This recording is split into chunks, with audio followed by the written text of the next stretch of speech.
আসসালামু আলাইকুম। একজন মহান ব্যক্তি বলেছিলেন, একজন বুদ্ধিমান ব্যক্তি তখনই কথা বলে যখন তার কিছু বলার থাকে, আর অন্যদিকে একজন অবুঝ মূর্খ ব্যক্তি এজন্যই কথা বলে কারণ সে সবাইকে নিজের কথা শোনাতে চায়। তুমি হয়তো জীবনে অনেক মানুষ দেখেছো যারা অনেক কম কথা বলে, দরকার ছাড়া কথাই বলে না। আবার হয়তো এমন মানুষও দেখেছো যাদের কথা শুনতে শুনতে বিরক্ত ধরে গেছে। তুমি মনে মনে ভেবেছিলে কখন তাদের কথা শেষ হবে, কারণ তাদের অতিরিক্ত কথা তোমার কাছে অসহ্য হয়ে পড়েছিল।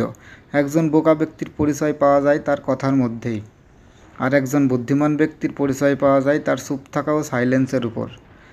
যে ব্যক্তি যত কম কথা বলে সে অনেক গুরুত্বপূর্ণ মানুষ হিসেবে প্রমাণিত হয়।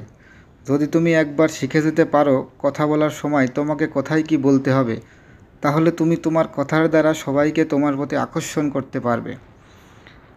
তোমার বলা প্রত্যেকটা কথাই সবাই মনোযোগ দিয়ে শুনবে এবং তোমাকে গুরুত্বও দিবে।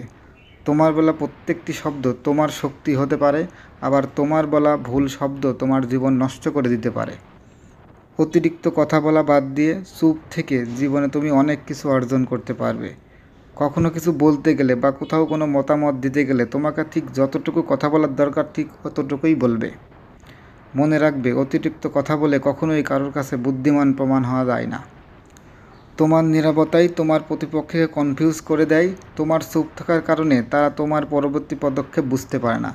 যে কোনো আলোচনা চলাকালে সবার কথা শেষ হলেই তুমি কথা বলা শুরু করবে, কারণ সবাই তখন তোমার কথা গুরুত্ব দিয়ে শুনবে।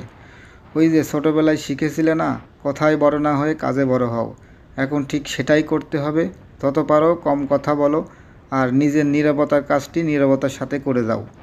নীরবতা হলো এই ব্যস্ততম পৃথিবীর এমন একটি কাজ যেটা দেখা যান না বললেই চলে, কারণ সবাই ব্যস্ত যার যার যুক্তি তুলে ধরার জন্য।